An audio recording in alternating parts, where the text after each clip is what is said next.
Bio का एक सबसे डिफिकल्ट या interesting topic that is biological classification. वैसे तो ये चैप्टर बॉटनी में आता है और बॉटनी बच्चों को डिफिकल्ट लगती है, तो उसी को आज इजी करते हैं। चैप्टर का नेम है बायोलॉजिकल क्लासिफिकेशन। ठीक है, अब देखेंगे बायो का सबसे इजी तरीका होता है पढ़ने का कि सबसे पहले हम उस चैप्टर के नेम को समझें। अब क्या होता है बायोलॉजिकल क्लासिफिकेशन? बायोलॉजिकल का मतलब होता है लिविंग ऑर्गेनिजम्स और क्लासिफिकेशन का मतलब होता है जब हम चीजों को अलग अलग कैटेगरी में क्लासिफाई करते हैं। तो ये चैप्टर आखिर कहना क्या चाहता है? इतने सारे ऑर्गेनिजम्स हैं हमारे अर्थ पर, बैक्टीरिया हो गया, पैरामीशियम हो गया, अमीबा हो गया, प्लांट हो गया, फंजाई हो गए, एनिमल हो गया, बट उनको कैटेगरी में कैटेगराइज नहीं करेंगे तब तक हम चीजों को इजीली पढ़ नहीं पाएंगे। हम कैसे पता करेंगे कि कौन सा ऑर्गेनिज्म यूनिसेल्युलर है यानी एक सेल से बना है, कौन सा ऑर्गेनिज्म मल्टी सेल्युलर है यानी बहुत सारी सेल से बना है, कौन सा ऑर्गेनिज्म प्रोकैरियोटिक है और कौन सा ऑर्गेनिज्म यूकैरियोटिक है। तो इसलिए हमें क्या करना होता है, इस चैप्टर में हर एक ऑर्गेनिज्म को एक अलग अलग ग्रुप में क्लासिफाई करना होता है। अब अगर मैं बात करूं इस चैप्टर की, तो सबसे पहले जो क्लासिफिकेशन होता था उस क्लासिफिकेशन का नाम होता है प्रिमिटिव क्लासिफिकेशन। अब भाई पहले के लोगों को क्लासिफिकेशन के बारे में तो नहीं पता था, लोगों को लगता था केवल रोटी, कपड़ा और मकान यानी फूड, शेल्टर और क्लोथ के बेसिस पे हो रहा है क्लासिफिकेशन। तो सबसे पहले आता है प्रिमिटिव क्लासिफिकेशन। और प्रिमिटिव क्लासिफिकेशन होता है फूड, शेल्टर और क्लोथ के बेसिस पे, फूड, शेल्टर और क्लोथ के बेसिस पे। और लोगों को लगता था बस यही हमारा क्लासिफिकेशन है। उसके बाद लोगों को नजरिया दिखाने के लिए आए हमारे एक साइंटिस्ट जिनका नाम था अरिस्टोटल, जो कि आपने जरूर सुना होगा। तो सेकंड है बेटा अरिस्टोटल। अरिस्टोटल जो थे उन्होंने जो क्लासिफिकेशन किया उस दौरान उन्होंने प्लांट को और एनिमल को क्लासिफाई किया। अब प्लांट को जब उन्होंने ऑब्जर्व किया तो उन्होंने देखा कि सबसे छोटे छोटे जो प्लांट्स थे उनको हम हर्ब्स कहते हैं, उसके बाद जो प्लांट्स थे उनको हम श्रब्स कहते हैं यानी बीच वाले हाइट के जो होते हैं, उसके बाद जो सबसे लंबे लंबे होते हैं उनको हम ट्रीज कहते हैं। ठीक है, अब भाई प्लांट को उन्होंने क्लासिफिकेशन किया था, क्लासिफाई किया था, तो उन्होंने एनिमल को भी क्लासिफाई कर दिया। अब एनिमल को क्लासिफाई किया ब्लड के बेसिस पे। अब ब्लड का मतलब है खून।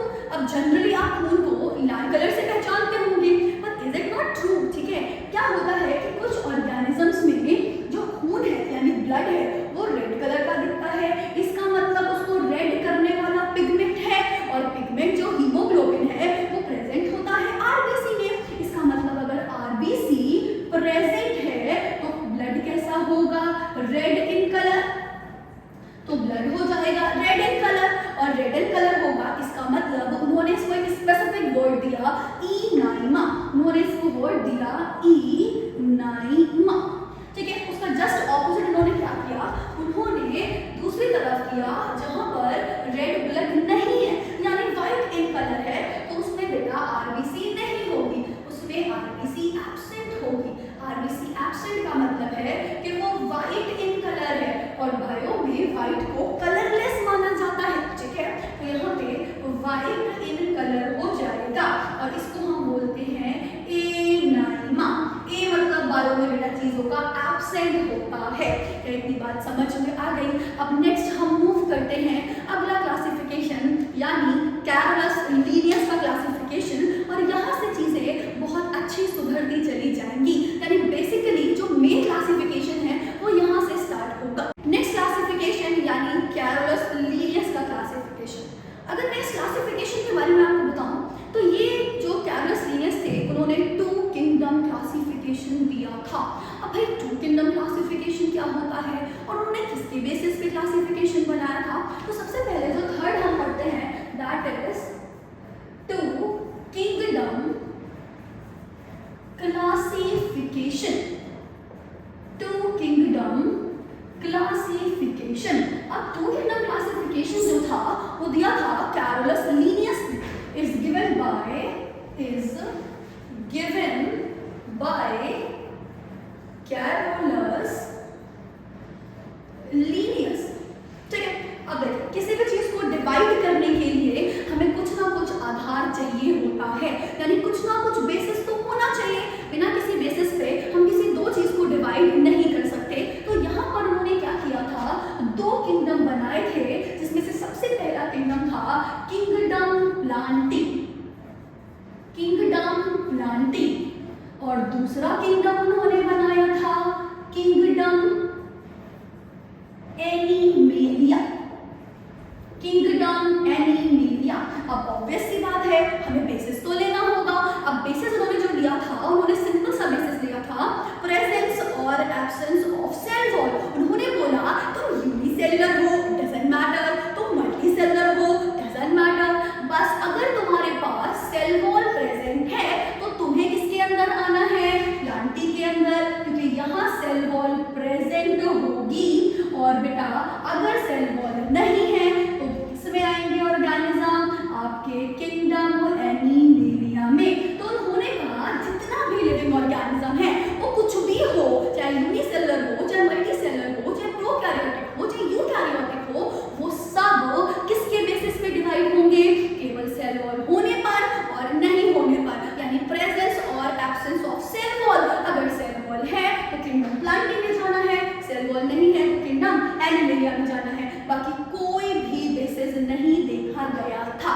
ठीक है, अब इसके चलते इतने सारे ऑर्गेनिज्म थे, इसमें से कौन सा ऑर्गेनिज्म किस में आया, अगर मैं बात करूं बेटा तो यहाँ पर क्योंकि किंगडम प्लांटी में सेल वॉल प्रेजेंट होने वाले ऑर्गेनिज्म आए थे, तो यहाँ पे आया था बैक्टीरिया, क्योंकि बैक्टीरिया के ऊपर भी सेल वॉल होती है।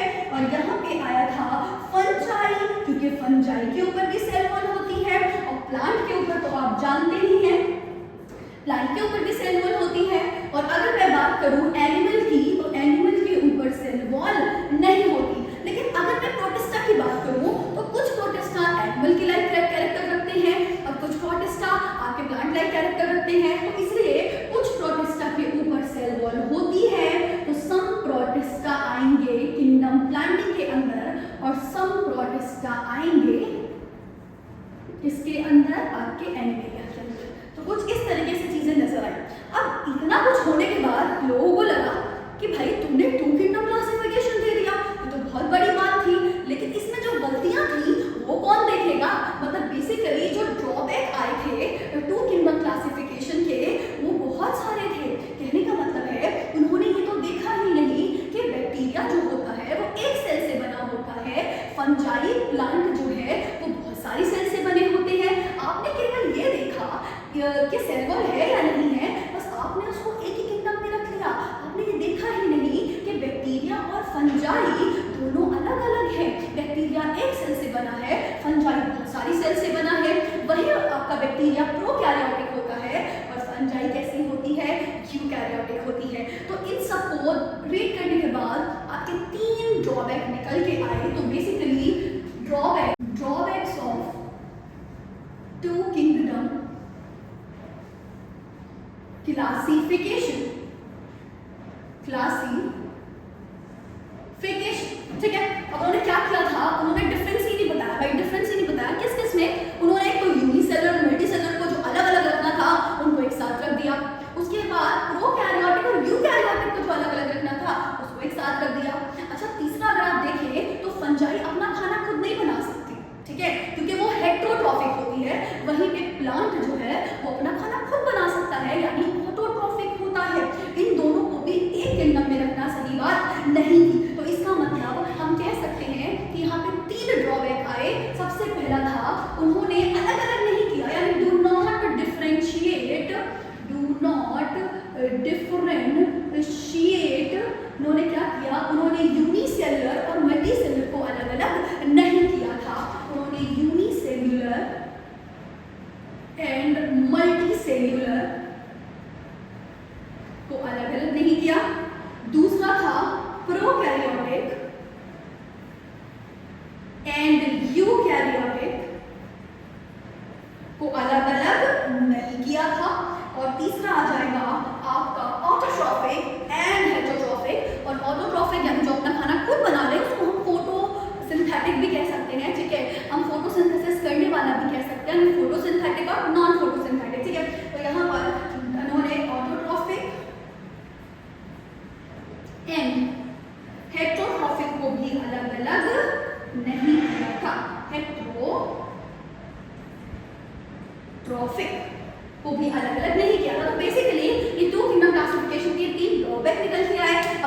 ड्रॉबैक को क्लियर करते जाएंगे और जो सिस्टम ऑफ क्लासिफिकेशन है उसको बढ़ाते जाएंगे। यानी एक ड्रॉबैक क्लियर करेंगे तो बनेगा थ्री किंगडम क्लासिफिकेशन, जो कि अर्नेस्ट हेगल ने